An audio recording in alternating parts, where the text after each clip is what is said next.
hacernos y cubrirnos en este momento. Pero estamos con un invitado el día de hoy porque hoy arrancamos la sección nuevamente testimonios. Hay testimonios muy lindos dentro del canal de YouTube, cuando le hicimos a Rocío Farías, a Ana Laura, después le hicimos a Johnny Lázaro también, que tuvimos la oportunidad de estar con él, entre otros. Hicimos Seba Ruiz también, que pasó por aquí con su hijo Mateo, entre otros, que pudimos llevar adelante este programa, pero yo no lo trato de decir, bueno, vamos a hablar de testimonio tal. Esta va a ser una entrevista o una charla, vamos a tratarlo como charla, porque es así, es el arte de la entrevista, es una charla generalmente. Estamos con Ariel Silvestri. Buenas tardes, ¿cómo te va, Josías? Morena, un gusto compartir con ustedes esta mesa y el privilegio de la invitación que recibí con mucho gusto. A Morena la conozco desde que era una pininita chiquitita así, y bueno, y con vos, Josías, también nos conocemos hace un tiempo largo esta parte, y fue una alegría muy grande cuando anoche mismo me confirmabas que iba a estar acá, y bueno, y enseguida te decía recién que me dispararon un montón de imágenes, que el horizonte para mí es una figura maravillosa, y estar en la radio Horizonte es un privilegio. Bueno, justamente yo quiero hacer una mención, que antes de ir al aire, yo la primera vez que lo conocí, ya hace años, yo fui alumno de su esposa, de Patricia, así que a Patricia tenemos larga data, pero a usted lo conocía porque lo veía siempre, afuera del aire había hecho no trabajando, sino disfrutando de su trabajo, que es recomendar libros. Es más, fui cliente suyo más de una ocasión, lo cual justamente da el disparador, porque me pedía fuera del aire que lo presentemos como librero. Claro, ese es el principal motor en el que me muevo, en el ámbito en el que me muevo, y por eso te decía, que como en carácter de que me convocaste por acá, y bueno, sí, esa es mi actividad. Trabajo hace muchos años en una de las librerías más importantes de la ciudad, que bueno... la que está arriba de todo, digamos. Claro, sí, se puede decir, en la cúspide. Y bueno, que es una librería muy antigua, y que en su historia, sus orígenes era la librería Ross, se la conocía. Correcto. Como librería Ross, fundada ya por el año 1937. O sea, estamos hablando de una historia larguísima en la ciudad, un emblema que la gente la identifica rápidamente, y que bueno, en este último tiempo está siendo gerenciada por este nuevo grupo, y en medio de todo eso estoy yo, como vos decías, disfrutando. No lo digas muy fuerte porque se van a enterar y no me van a querer pagar, porque si no es un trabajo no me van a pagar, no. Y lo cierto es que bueno, allí paso gran parte de mis días asesorando a aquellos que quieren conocer o comprar algún libro, ¿no? Sí, obviamente, porque por ejemplo hay varios clientes. Está este que dice, yo por ejemplo el otro día fui a esa librería y le dije, quiero poesía completa de Alejandra Pizarnik. No lo encontraron, después le digo, está allá, digo.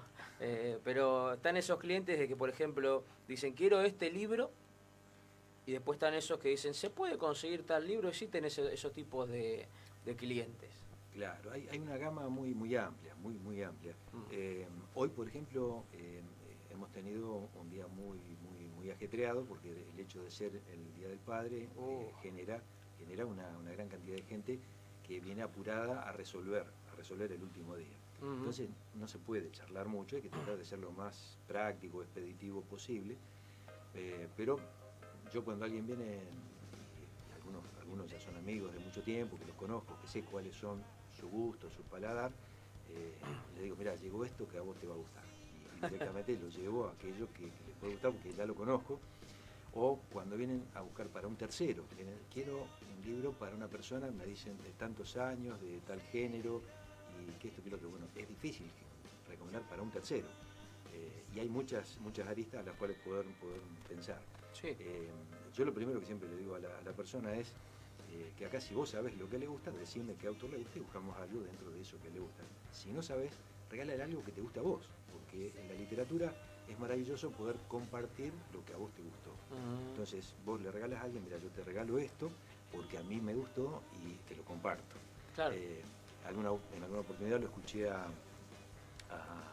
este señor Rafael Bielsa, el hermano del loco Bielsa. Sí, Rafael Bielsa, canciller. el canciller y bueno, un montón de otros cargos, que vino a dar una charla una vez acá en la librería. Él es escritor, tiene varios libros publicados, sí. Y él decía esta figura, ¿no? Que la literatura es el placer de leerlo y el goce de compartirlo. Cuando uno lo comparte con un tercero, aquello que a vos te produjo gusto, te dio una satisfacción, cuando lo compartís, lo disfrutás nuevamente, o lo disfrutás más por compartirlo. Y entonces yo por eso digo el consejo, si querés regalar algo que te haya gustado a vos.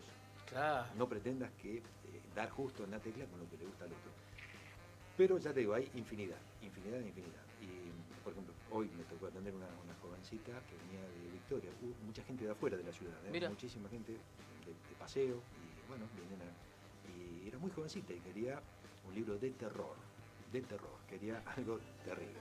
Y bueno, me costó, le mostré varios, y por ahí me dice, no, quiero uno que haya sangre, y bueno, y así, y estábamos, ¿viste?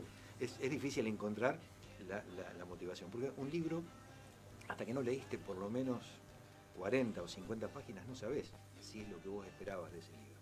Hay un tiempo de introducirte en el relato, a ver si es la historia a la cual vos tenés la expectativa. Y así que, bueno, para poder tener un fundamento, una base de conocimiento, requiere de mucho tiempo, de mucha lectura. Te cuento una cosa que hacíamos hace muchos años atrás. En el comienzo de la Radio Amiga, ¿vos conocés la Radio Amiga? Conozco, sí. Radio Amiga, otra emisora colega, sí. Que está en el margen del dial, ahí en el 88.5. Me habían invitado en el comienzo de la radio a participar con un pequeño micro, un breve relato de entre 5 y 7 minutos, en el cual se llamaban Los Cuentos de la Amiga. Y yo ahí contaba un cuento, leía un cuento, y bueno, no sabés el trabajo que me daba, porque para poder seleccionar un cuento tenía que leer por lo menos 15 o 20. Claro. No es fácil zarandear y sacar algo que a vos te resulte grato para compartirlo. Sí. Y así que la literatura requiere de eso, de mucha lectura para sacar algo bueno. Justamente el disparador me estaba acordando mientras hablabas de Borges. Bueno, hace poco se cumplió el aniversario más de su muerte, de Jorge Luis Borges, gran autor. Yo lo disfruto demasiado. Y hay una frase que decía, si hay un libro tedioso para ustedes, no lo lean. Ese libro no ha sido escrito para ustedes. La lectura debe ser una de las formas de la felicidad. Del disfrute, claro, del disfrute. Y inclusive encontrar el género o la beta, porque la literatura es amplísima, sí. amplísima. Hay una primera división entre lo que es ficción y lo que no es ficción, o sea, sí. Lo que son libros con una característica distinta a la imaginación del escritor. Y dentro del rubro de ficción hay infinidad de géneros, como por ejemplo la novela romántica, la novela histórica, la novela policial, géneros, la novela de ciencia ficción. Hay infinidad de géneros distintos o subgéneros a los cuales cada uno tiene que encontrar aquello que le puede gustar o que le puede llegar a generar disfrute. Ahora, haciendo justamente esto ¿suele recomendar libros? Claro, sí. De eso se trata. O sea, yo te puedo decir de aquello que me gustó a mí, y dentro de cada uno de estos géneros algo me gustó, y eso es mi caballito de batalla. Ahora vos pensás que ahí en la librería existen alrededor de 40.000 volúmenes. Es un mar de ejemplares. También me pasa muy a menudo que vienen los jóvenes. Si yo te tengo que decir en el segmento de lectores quiénes son los más lectores, son los jóvenes. Los jóvenes. La literatura juvenil, o sea, los jovencitos, especialmente las chicas, son las más lectoras. Mira. Que vienen con una pasión y con un interés por leer bárbaro. Esto promovido a través de las redes sociales o a través de las películas y series que tienen su respaldo en el libro, o sea, en los Correcto. libros en los cuales se basaron esas series o esas películas, y vienen infinidad de chicas y chicos a la librería. Pero cuando yo los interpelo, cuando les pregunto en la entrada, ¿en qué te puedo ayudar? No, vengo a ver. Vengo a ver. Y esa vengo a ver presupone que entrar en ese mar de libros te va a ser fácil encontrar lo que vos estás buscando. Algunos como vos, que fuiste y lo encontraste, tienen esa fortuna de decir, bueno, fácilmente lo identifiqué.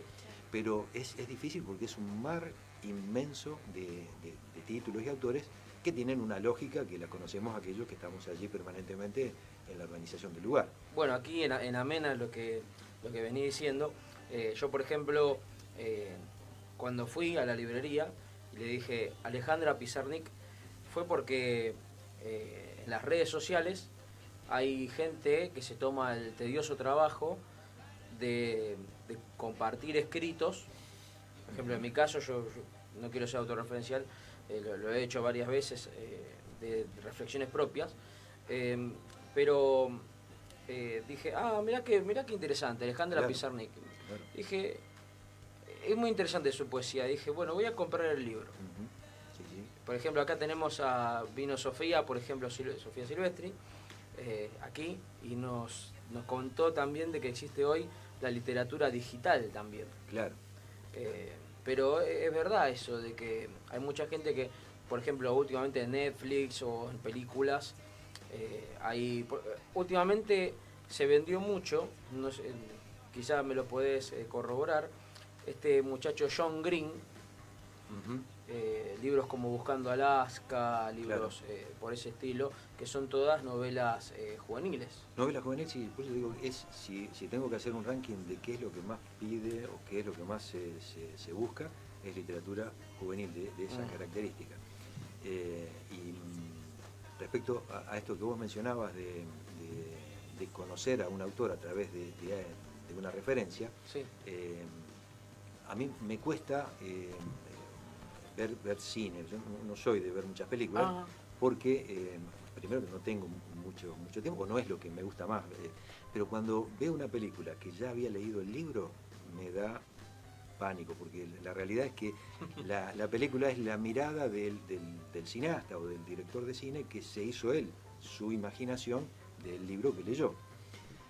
Yo cuando lo leí me hice mi propia imaginación, porque la literatura eso te hace generar tu propia película. Vos te imaginás los personajes de una determinada manera, las voces de una determinada intensidad, de una cadencia en los diálogos, y cuando se lleva a la pantalla, quizás el cineasta pone a una persona mirando el horizonte, vamos a volver con el horizonte, mirando el horizonte de manera así muy circunspecta, y en el libro le lleva 5 o 6 páginas desarrollar la sensación que le está pasando a esa persona que está mirando el horizonte, ¿no? Claro.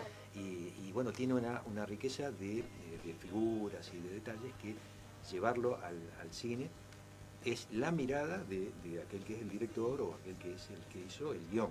Claro. Y bueno, por ejemplo, me pasó anoche me quedé a ver una película, me recomendaron una película y vi una película argentina que se llama Juicio de Dios. Juicio de Dios. Juicio de Dios, que se basa en un libro que yo había leído de Martínez, este muchacho Guillermo Martínez, que se llama La muerte lenta de Luciana B. Ese es el nombre del libro en el cual se basa la película esta. Y bueno, fue una linda película, de las que me gustan a mí, ¿no? La vi con Patricia y a Patricia no le gustó para nada, porque no siempre se comparte, de eso se trata el matrimonio, ¿no? De tener los gustos de manera distintos, ¿no? Complemento. Claro, y bueno, pero digo que, volviendo al tema de que las películas es la mirada o es la interpretación de aquel que leyó ese libro y se lo imaginó de esa determinada manera. Sí. Así que muchas personas que ven la película pues quieren leer el libro para tener una amplitud o tener un mayor criterio de lo que vieron en una película que les pareció buena. Yo creo que en ese aspecto como que se perdería la magia de ver primero la película y después el libro. Yo creo que tendría que ser primero el libro y después la película. Por ejemplo, Life of Pi, por ejemplo, que fue una película de una persona náufraga que cuenta que, bueno, se cruza un tigre. Yo vi la película. Dije, bueno, vi la película, ya está, suficiente. O por ejemplo, algo que se vende bastante, que es Stephen King, que sacó La Milla Verde, y yo he visto Milagros Inesperados y me parece una obra maestra. Ni quiero ver el libro, me imagino. Sí, sí. Como vos bien decís, es imposible. Mirá, también me acordaba de otro genio, Alejandro Dolina, que es una maravilla. Un día Dolina, me acuerdo que dice, una figura, dice, nunca me siento más ignorante que el día que entro a la Feria del Libro, porque es imposible conocer todo lo que ahí hay. O sea, es algo que te genera esa ignorancia. Es decir, ¿cómo hago para estar al tanto de una catarata de libros y de publicaciones? Porque leer requiere de tiempo, Y hoy la oferta es amplísima, hay una amplísima oferta. Entonces ha hecho que cada uno se vaya especificando o se vaya enfocando en su especialidad y no tenga la posibilidad de conocer o de tener un conocimiento variado de géneros o de autores, ¿no? Bueno, a mí me pasa con la música, por ejemplo. Por ejemplo, no sé si es escuchar mucha música, pero por ejemplo hay una amplitud bárbara de música y yo me quedo con el rock, con el jazz, con el blues, y no me sacan de ahí, o con el pop. Pero me imagino que en los libros también suele pasar. Claro, es inmensa. Y bueno, entonces, por otro lado, ocurre este fenómeno que mencionabas vos, de lo que te decía Sofía, de los libros digitales, porque para abaratar costos, porque hoy es el acceso al libro tiene un costo bastante importante que hace que uno se vaya acotando o acomodando los presupuestos a las posibilidades. Yo tengo la posibilidad de leer mucho porque los leo de manera gratuita, al margen de que me regalan muchos. A mí hay mucha gente que me regala libros porque quieren que yo se lo promocione, que yo hable de ese libro, entonces me lo regalan para que yo lo... Cuando saque mi libro se lo voy a regalar. Pero sí, como no, ningún problema. Es una excelente estrategia de marketing, es estar con la herramienta de venta, es el asesor, el que está allí en el público. Entonces, vos si vos te asegurás que ese tipo que está ahí hable de tu libro, porque ya te digo, la dársena de ofertas es amplia, amplísima. Me acordé de un muchacho muy simpático, muy macanudo, que se llama Hernán Lambers. Hernán Lambers es un escritor que nació por aquí cerca, por Villa Constitución, y vive en Córdoba, y viene seguido aquí a Rosario, sí. Y muy simpático, muy pícaro. Vino un día a la librería y se presentó, mucho gusto, yo soy Hernán Lambers, y nos regaló un libro de él a cada uno, porque él quería que nosotros leyéramos su libro y asegurarse de que su libro sea conocido. Y me contó la historia de cómo él hizo para meterse en el circuito, porque es muy difícil publicar un libro. Es, ya te digo, complicado, o sea, no solo por los costos, por todo lo que representa, pero cómo meterse en el circuito de lectores. Y este muchacho es médico, es un médico y que le gusta la aventura, y es de irse a hacer safaris al África, le gusta hacer excursiones y andar por allí. Y en esos viajes que hizo recopiló muchas historias y las publicó, escribió ya como 5 o 6 libros que tienen que ver con aventuras en el África, al estilo de Wilbur Smith. Él es fana de Wilbur Smith, al estilo de las historias de Wilbur Smith.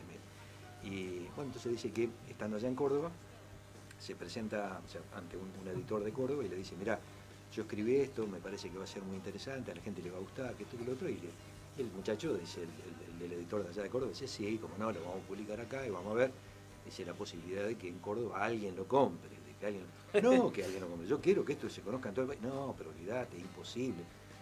Y el tipo le dijo, imposible. ¿Este qué hizo? Agarró un sobre, escribió una nota y se buscó la dirección de las principales editoriales de Buenos Aires, Editorial Planeta, Random House, y todas estas. Sudamericana. Buscó las direcciones, los nombres del directorio, y le escribió una carta. Estimado señor fulano de tal, le hago llegar este ejemplar de mi libro, que yo considero que es muy valioso y que usted va a poder publicarlo en su prestigiosa editorial, y que pan. De lo contrario, si usted no tiene la oportunidad de leerlo, si no hay ningún problema, el mes que viene le voy a volver a mandar otro. Y dice que el tipo hizo eso, le mandó a todas las editoriales, y le mandó, al segundo mes volvió a hacer lo mismo, al tercer mes, dice, alguien lo llama. Lo llaman desde Buenos Aires. Y dice, hola, sí, ¿quién es? De la editorial tal, nos interesaría tener una charla con usted. Y lo convocaron y le hicieron firmar un contrato, le tomaron la obra y se la publicó la editorial sudamericana. Mirá. Le publicó toda la obra. Y bueno, y él venía acá y me decía, no sabés la sensación que es para él pasar por la vidriera de una librería y ver una pila con sus libros y el escaparate ahí publicitándolo.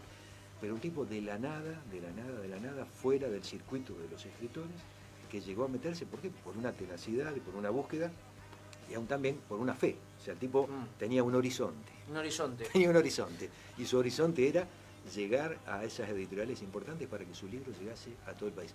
No solo está en todo el país, sino que ya se está vendiendo fuera, de manera tal que ha llegado, hasta tuvo la posibilidad de que el mismo Wilbur Smith le hiciera un comentario, un prólogo sobre su propio libro. No lo puedo Sí, creer. el tipo, él me dice que viajó varias veces a querer conocerlo personalmente, a Sudáfrica, él vivía en Sudáfrica, Wilbur Smith, Sí.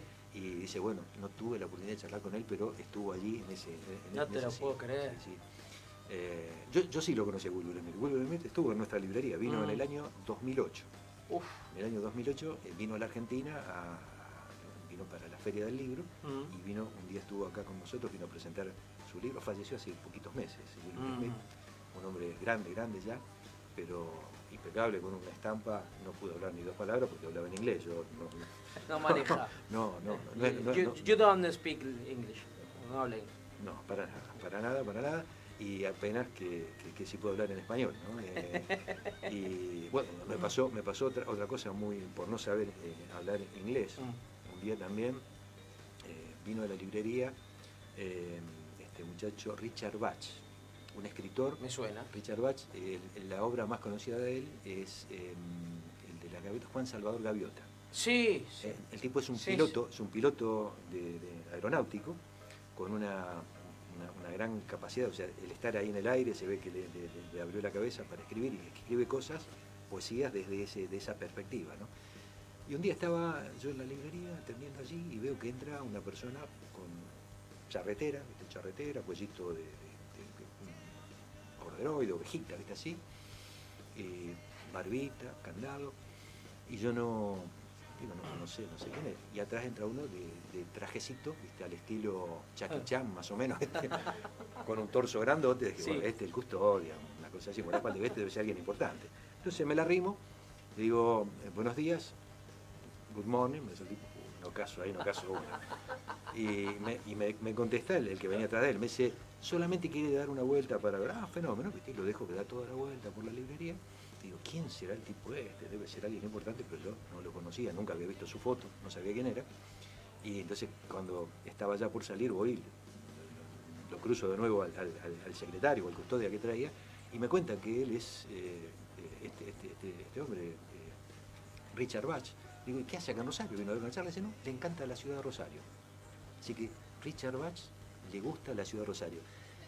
Ya está muy viejito y tiene problemas bronquiales, y como él tiene su propio avión y se mueve, vive en la eterna primavera, cuando él vive en California, y en California viene la época fría del año, se sube a su avión y se va a la parte del hemisferio sur del planeta y para donde quiere, donde le gusta. Y había elegido la ciudad de Rosario para pasar una temporada, alquiló una casa en Fisherton, y tuve la oportunidad de conocerlo. Ya te digo, no pude cruzar palabras, pero estuvo también visitando ahí la librería, ¿no? No lo puedo creer. Son esas aventuras que surgen, ¿no? Y que aparecen ahí. Y todo en medio de esos 40.000 ejemplares que son los libros, ¿no?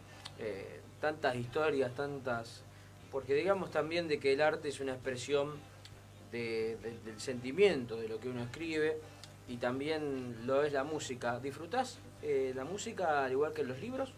Sí. Yo te contaba al principio que soy poco, o sea, no tengo habilidades ni conozco de música desde el punto de vista técnico, pero sí del oído, disfruto de la buena música, claro que sí. Y sí, me gusta cantantes, especialmente música que se emite desde esta radio. Que sé yo, venía pensando en la época de Dire Straits, por ejemplo, en la época de la Electric Light Orchestra. Justo que pasamos por aquí bastante. Me acordaba de que me gusta mucho a mí esta gente que hace Ace in the Sky, Ojos en el Cielo. Alan Parsons Project. Sí. Alan Parsons Project tiene la melodía de, ¿cómo se llama de Yo Robot? Es espectacular. Bueno, Yo Robot está inspirado en Isaac Asimov, en el libro de Isaac Asimov. Él hizo la música de la película, de hecho, la película, la canción fue cortina, creo que de Telenoche mucho tiempo, me parece, la iRobot, la primera, la que abre ese disco. Todo sonidos así metálicos, ¿no? Muy interesante. Innovó bastante el rock progresivo justamente porque después, bueno, lamentablemente todo lo que es rock progresivo pasó al pop en los años 80 para no perder, digamos, ese tipo de mercado, para no perder, claro. para estar en el mainstream, digamos, que sería en la música popular, digamos, para que está en el oído de todos. Sí. Estos que te mencioné son aquellos cantantes o grupos de música secular a los cuales uno disfruta.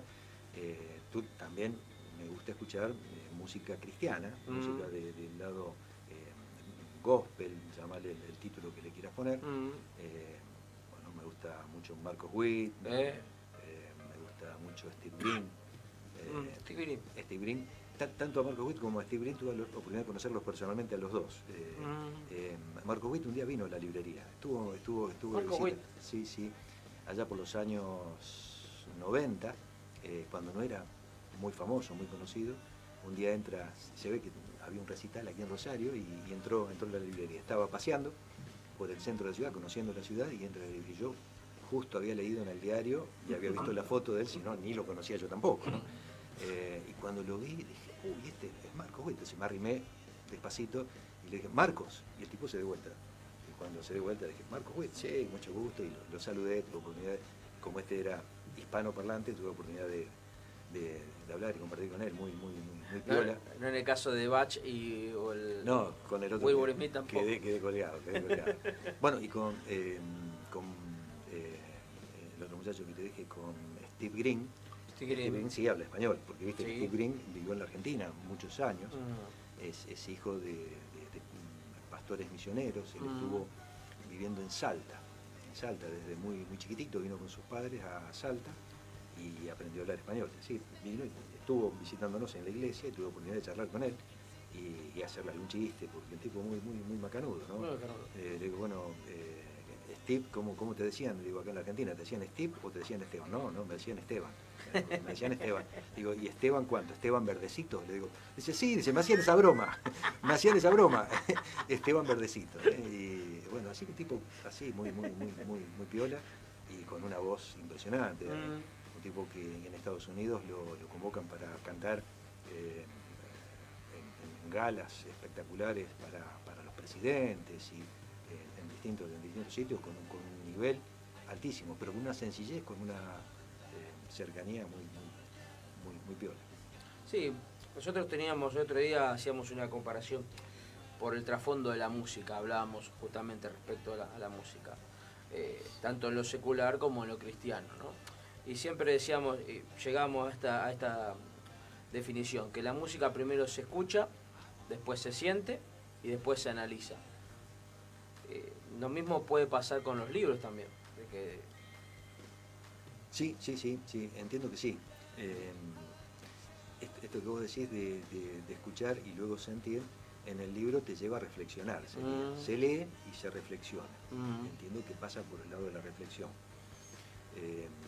No solo hay, como decíamos, libros que tienen que ver con la novela, con la ficción, sino que también hay libros que son ensayos. Se le puede llamar ensayo, ensayo sociológico, ensayo filosófico. Inclusive hay toda una gama de libros que se lo titula como autoayuda, pero está depreciada la palabra autoayuda o depreciado la búsqueda de autoayuda, ¿no? Hay mucha gente ahí en la librería, yo no sé qué cartel poner para evitar ese rechazo a la palabra autoayuda. Libros como lo de Stamateas, por ejemplo. Claro, se podría decir superación personal o lo que fuere, donde hay mucha gente que entra, especialmente grupitos de jóvenes, entran y dicen, mirá, ahí tenés, andá vos ahí que necesitas ayuda, andá a leer ahí. O sea, te mandan como diciendo vos sos el que tenés los problemitas, andá a leer ahí. No. Claro, es un chiste referido a ese tipo de libros.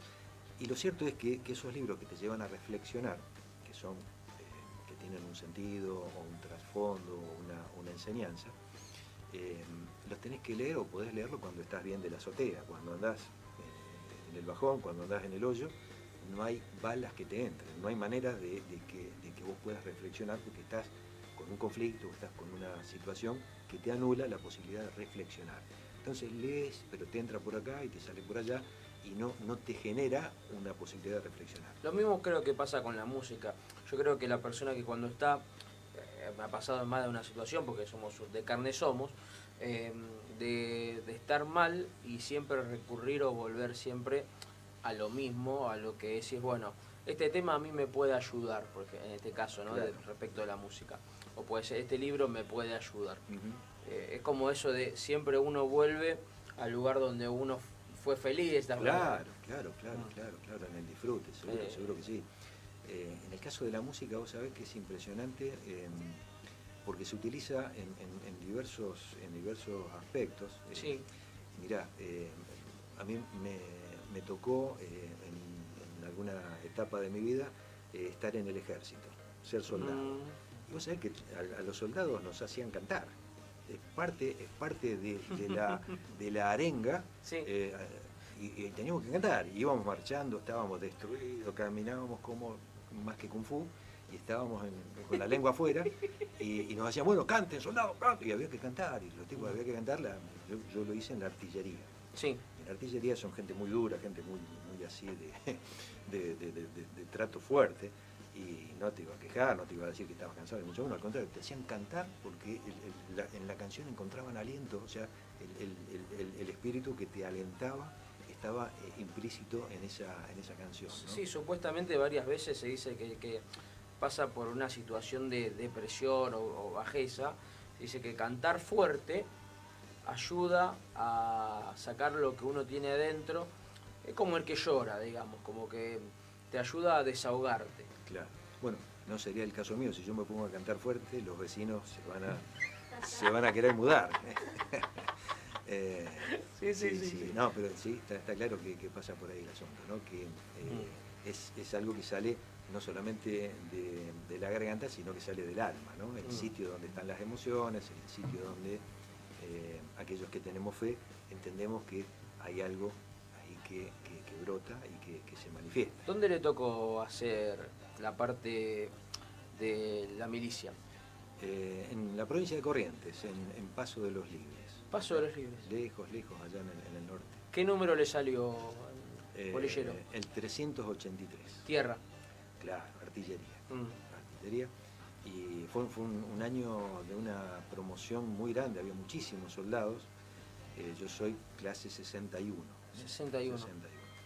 Y cuando se hace el sorteo que habitualmente se hacía para incorporar, la primer camada que dejan afuera eran del número 400 para abajo, vuélvanse a la casa, porque había tantos que sobraban soldados. Y yo contento me volví para mi casa y dije, zafé. Y a los 40 días me vuelven a citar, vuelvo a recibir otro telegrama en el cual nos citaban del 350 al 400. No. Y bueno, nos convocaron a la estación Rosario Norte, en la época que el tren era un medio de transporte importante. Sí. Y bueno, y ahí incorporaron del 375 al 400. Y yo quedé ahí en ese rango justo, en que fui incorporado por aquel entonces. Nos subieron a todos eran como 4 vagones de tren, sin saber a dónde íbamos, porque había que presentarse solamente con el documento, sin ningún tipo de otro equipaje. Eso fue también algo traumático para aquel entonces, porque para mí mi literatura diaria es la Biblia. Yo, al margen de todo lo que leo por placer, leo también como algo dogmático un texto de la Biblia. Y cada día trato de hacerlo y de tener una lectura devocional. Y no pude llevar mi Biblia. Tuve que dejarla porque había que dejar todo, había que ir solamente con lo puesto y el documento. Y bueno, nos subieron al tren a todos, y hicimos hasta Zárate. En Zárate cruzamos el puente, Brazo Largo, y ahí en toda la provincia de Entre Ríos, en cada pueblito paraban y bajaban 10 soldados. Paraban en otro pueblito y bajaban 7, y así. Y a mí me tocó llegar hasta el norte de la provincia, de Corrientes, sí. y nos bajaron allá. Y bueno, la experiencia que tuve de no tener la posibilidad de tener el libro, me llevó a escribir algo. Yo te decía que no soy escritor, pero cuando algo me dispara, me genera un sentimiento, tuve la oportunidad de escribir algo respecto de la Biblia, ¿no? Aquello que es el libro que marcó mi vida y que me generó no solamente un cambio importante en mi manera de mi perspectiva, mi horizonte en la vida, y me dio un nuevo impulso, ¿no? La lectura de ese libro. Dice justamente esta lectura que vengo haciendo sobre Alejandra Pizarnik, gran intérprete, decía, lamentablemente finalizó con su vida a los 37 años, una vida bastante dura, como le ha pasado también a Alfonsina Storni, también gran escritora, que decidió finalizar su vida muy temprano, ¿no?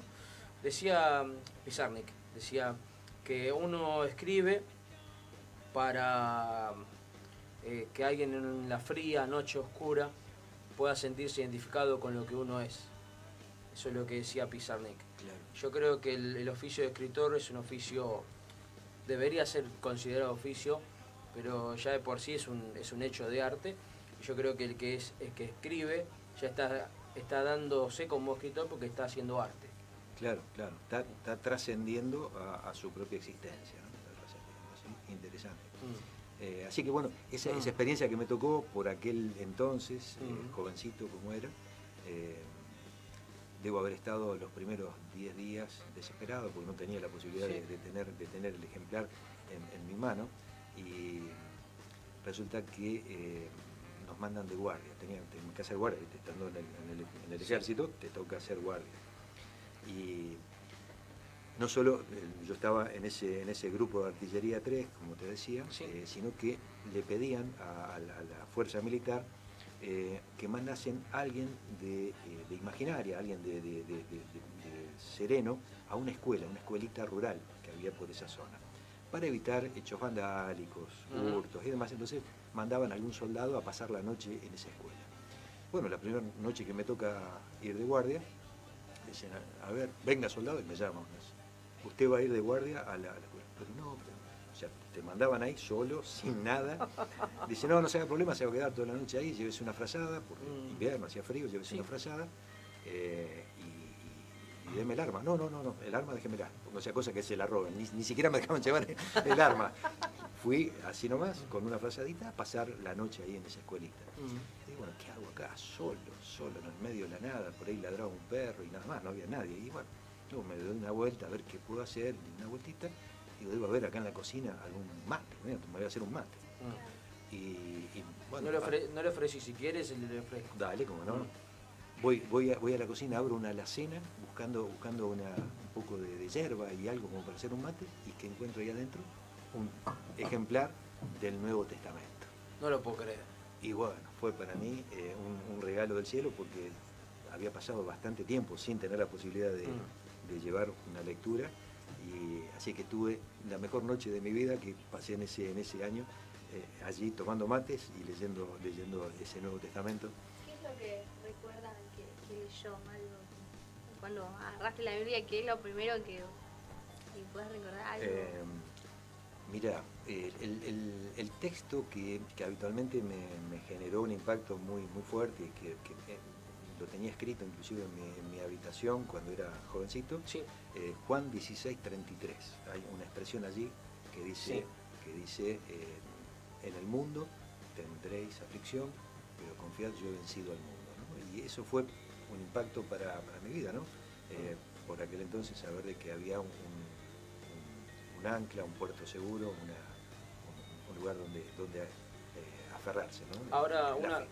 perdón, ahora una pregunta inocente, digamos, ¿qué fue ese impulso de llevar a empezar a leer la Biblia, de decir, bueno, yo decido ese interés, digamos, dogmático que veníamos hablando de empezar a leer la Biblia?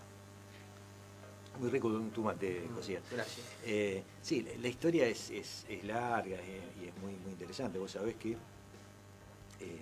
yo soy parte de una familia, parte de una estructura en la cual la fe ya nació en mi abuelo. O sea, mi abuelo, Sí. que fue un inmigrante italiano que vino a fines del 1800. Interesante, vos sabés que es el pueblo del cual vino mi abuelo como inmigrante se llama Chieti, o Chieti, se escribe Chieti. Es un pueblo que conocí luego, mucho más adelante, leyendo libros, que es el mismo pueblo de donde vino Severino di Giovanni. Sí. Severino di Giovanni, que fue el primer mártir anarquista en la Argentina, que lo liquidaron al poco tiempo que vino. Roberto Art hizo la crónica de la muerte de Severino di Giovanni. Sí, sí, yo la leí también de, ¿cómo se llama este muchacho? Bueno, ya me va a caer el nombre del autor. Digo que tiene una historia muy, muy interesante. Bueno, pero digo, me acordaba, ¿por qué? Porque no solamente vino mi abuelo, que era más manso que una oveja, sino que también de ese pueblo vino este que era un gran rebelde, un tipo que le gustaba la confrontación, a buscar derechos, ¿no? a combatir por derechos aquí en Argentina. Derechos que eran prácticamente inexistentes, ¿no? Siempre me gusta ver esto de que la esclavitud se abolió en 1813. Sí. Pero, la asamblea del año 13. Pero en la práctica la esclavitud siguió. ¿Sabés qué fue lo que venía a reclamar Di Giovanni junto con los otros sindicalistas? Trabajar menos de 12 horas por día y tener, aunque sea un día de descanso en la semana. Entonces, si eso no era la esclavitud ya se había abolido hacía 100 años y pico atrás, pero seguían en un estado muy, muy, muy, muy difícil. Bueno, este fue uno de los que puso su vida para ganar derechos en el área laboral. Si no, nosotros no podríamos estar ahora charlando acá, habiendo dejado nuestro trabajo, que teníamos que estar trabajando en esta hora, si no fuera por estos tipos, ¿no? Sí. Bueno, del mismo pueblo vino mi abuelo, de aquel pueblito pequeñito de Chieti, en Italia, como colono, como tantos que vinieron de Italia, como colono a trabajar la tierra acá en el sur de la provincia de Santa Fe, a 100 kilómetros de aquí, en un pueblo que se llama Bombal, que por aquel entonces ni existía el pueblo cuando vinieron aquellos colonos a poblar esa tierra. Y estando allí, en el medio de la campiña, en el medio de ese poblado, alguien le habló del Evangelio a mi abuelo. Estamos hablando de quizás 100 y pico de años atrás. Y bueno, él fue el que recibió esa palabra de fe por primera vez. Tuvo 14 hijos, mi abuelo, entre los cuales estaba mi papá. Mi papá fue el tercero de esa camada de hijos, y de esa herencia espiritual que recibimos de mi abuelo, nacimos tres.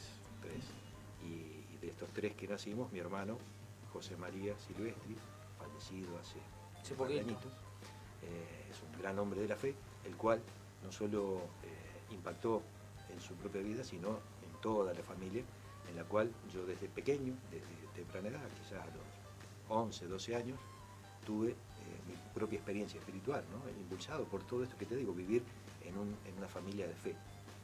Y bueno, tomé mi propia decisión, mi propio camino, allá, ya te digo, por los primeros años de mi adolescencia. Y bueno, ese primer amor me hizo descubrir en la palabra, en la Biblia, aquel Jesús que fue mi modelo, mi matriz a seguir. Y bueno, ese fue el comienzo. El comienzo de ahí hasta, estamos hablando de 48 años después, seguir entusiasmado leyendo y releyendo esos mismos textos que cada día te hablan, porque la Biblia es la misma palabra ayer, hoy y siempre, dice, pero lo que vamos cambiando somos nosotros, ¿no? Sí. Lo que cambia es nuestro entorno, nuestro contexto social, cultural y demás, y cada vez que uno lee descubre algo nuevo, algo distinto que te genera un entusiasmo más. Ni hablar, ni hablar. También uno puede ver la fidelidad de Dios a lo largo de la vida, ¿no? De que Dios a veces le pedimos, bueno, de confiar, de tener fe, justamente algo que hoy por hoy falta, ¿no? En la sociedad, lo que falta también de la gente de tener fe en algo que no vemos, ¿no? Claro. Estaba haciendo algunas reflexiones respecto de esto del horizonte. Cuando vos me dijiste, vamos a la Radio Horizonte, dije, qué linda figura el horizonte, ¿no? Y te decía que yo en mi casa tengo la posibilidad de ver el horizonte en uno solo de los 4 puntos cardinales, sí. Porque los que vivimos en la ciudad, los edificios nos han privado de ese privilegio de ver el horizonte. Qué lástima, ¿no? El horizonte que, como yo decía, que es una línea imaginaria que une la tierra con el cielo, ¿no? Y esta figura de unir lo terrenal con lo celestial fue algo que desde que vos me dijiste vamos al horizonte, qué buena figura, ¿no? Qué buena figura. ¿Qué te parece un eslogan?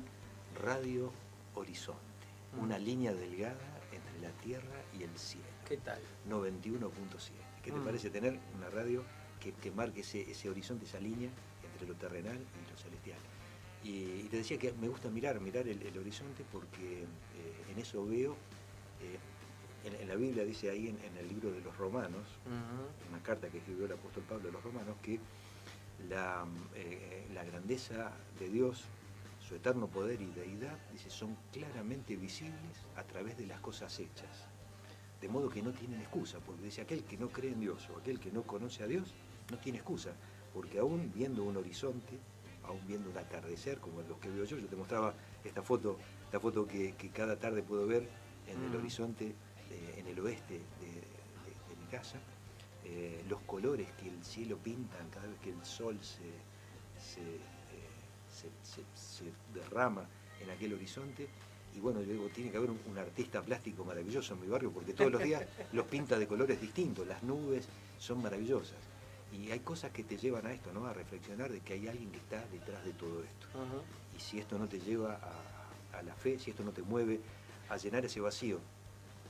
Alguna vez leí también a Dostoyevsky, Dostoyevsky decía que cada ser humano carga en sí mismo un vacío del tamaño de Dios. Cada ser humano carga en sí mismo un vacío del tamaño de Dios. Solamente Dios puede llenar ese espacio.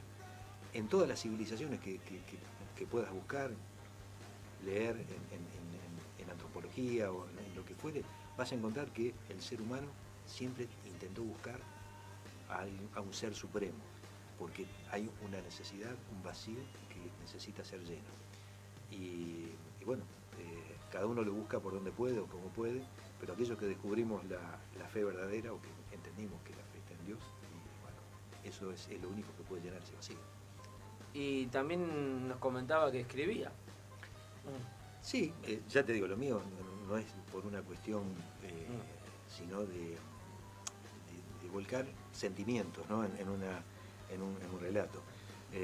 Si te parece, podemos buscar algo para compartir. Yo no te voy a manejar el programa, pero ¿no querés que escuchemos alguna canción mientras elegimos uno? Vale, ¿por qué no? Vamos a un pequeño intermedio y seguimos con más de este especial de Bailando sobre la Luz. Escuchábamos 2 covers, justamente 2 reversiones. Para quien no está familiarizado con la palabra cover, porque cover es una reversión de un tema. Primero escuchamos Isn't She Lovely, que es un tema de Stevie Wonder, y escuchamos The Masquerade, que sería La Máscara, justamente.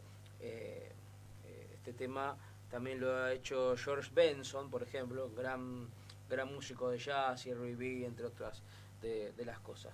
Pero estábamos con Ariel Silvestri, y estábamos hablando acerca de su vida, de su familia, estábamos hablando acerca de un repaso de cómo, además de cómo se originó su familia, cómo llegó a la fe, la decisión que tomó, también hablábamos sobre la cuestión de los libros, hicimos un pequeño repaso, una charla hermosa la que estamos llevando adelante aquí, y justamente tenemos una coincidencia aquí, que es esto de escritos, y justamente nos estaba por compartir en este momento, ya casi culminando la entrevista, de un escrito de parte de las emociones. Sí, sí, sí.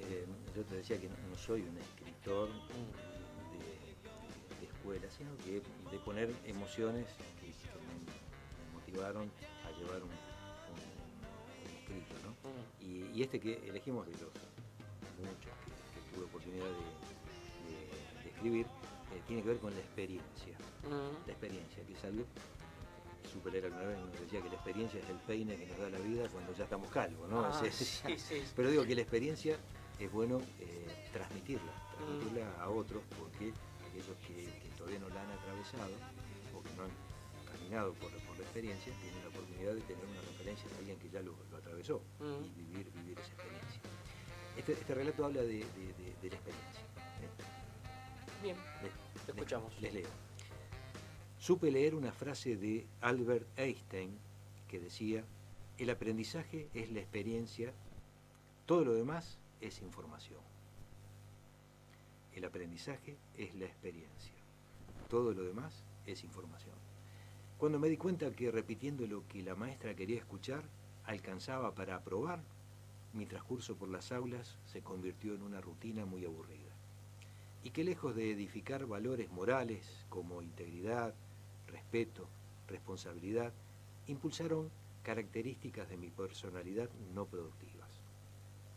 Con el paso de los años, llegué a la conclusión de que las cosas más importantes que aprendí fueron en el campo. Sí, en la chacra del tío Juan, por ejemplo, la tía Amalia me explicó cómo jugar al truco y a cebar mate. 8 o 9 años era una barrera infranqueable para colarse en una partida, y mucho menos prenderse en las rondas de mates. Pero la tarde, con un sol agobiante y los quehaceres propios de la jornada, no eran obstáculos para aquella maravillosa mujer, y en la galería, recién regada y rociada con la máquina de Flick, jugar truco y matear. En la chacra de los tíos Eusebio y el Negro, desafiando las leyes de la gravedad, aprendí a andar en bici. Mi hermano Miguel me sostiene del asiento mientras arengaba: «Vamos que vas bien, vamos que vas bien». Pero el optimismo excesivo lo llevó a soltarme, y cuando me di cuenta, perdí el equilibrio y fui a internarme en el cañaveral junto al camino de ingreso. Varias décadas pasaron, y aún siento el acicate de las cañas verdes y flexibles en mi rostro. En la chacra vecina, a esta última, vivían los tíos de Basto, Armando y Rosita. El tío, eximio tirador con gomera, fue quien con mucha paciencia me explicó todos sus secretos. Era un narrador de anécdotas interminables, y yo disfrutaba de su puntería y relatos por igual.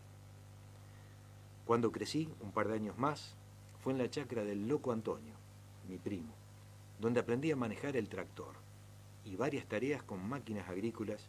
Yo me sentía un piloto de Fórmula 1 llevando por los caminos de tierra el John Deere a cerca de 40 kilómetros por hora. Por aquel entonces, la pequeña chacra de los Lucich destinaba a la cría de animales un lote junto a la cañada, donde los tréboles crecían generosamente para el deleite de las vacas y el reposo mío. Acostado boca arriba en el fresco colchón del trebolar, era mi entretenimiento ver los dibujos que las blancas nubes ofrecían, y mi imaginación decodificaba. Mis días transcurrían en el desafío de cazar alguna palomita y luego de vaciar sus vísceras, asarlas a las brasas en las afueras de la casa, pues a la tía Lucrecia la descomponía el solo contacto visual de los pobres bichos asados. Aparte de la luna, tenía por lumbrera en la noche campestre algunas botellas vacías de sidra con un marlo en el pico empapado en querosén. Nunca faltaban a la cita los perros del lugar que esperaban de mi generosidad o de algún descuido para granjearse un bocado de mi plato preferido. Un desafío era ir a almorzar a la casa del tío Jaco, hombre de grandes dimensiones, Vivía solo en una casa muy humilde, donde la comida siempre era abundante. Nunca más vi destapar el corcho de una botella de vino con un solo golpe de su inmensa mano en la base. Caminar las pocas cuadras desde su casa hasta el boliche era constante el revoloteo de los pibitos del pueblo reclamándole por sus historias, que con gusto narraba diciendo con un boino, boino, había una vez, y luego metía sus manazas en los bolsillos del saco y repartía caramelos. Es indudable que nosotros somos influenciados por el entorno en el que nos desarrollamos, y cada una de estas situaciones van dejando un sedimento en el alma que nos condiciona en nuestro carácter. Dios hizo una obra de transformación en mi ser cuando tenía unos 12 años, y ya nada fue igual para mí. Conocer a Jesús y descubrir sus palabras abrieron una puerta inmensa y prolífera en situaciones nuevas que enriquecieron mi espíritu.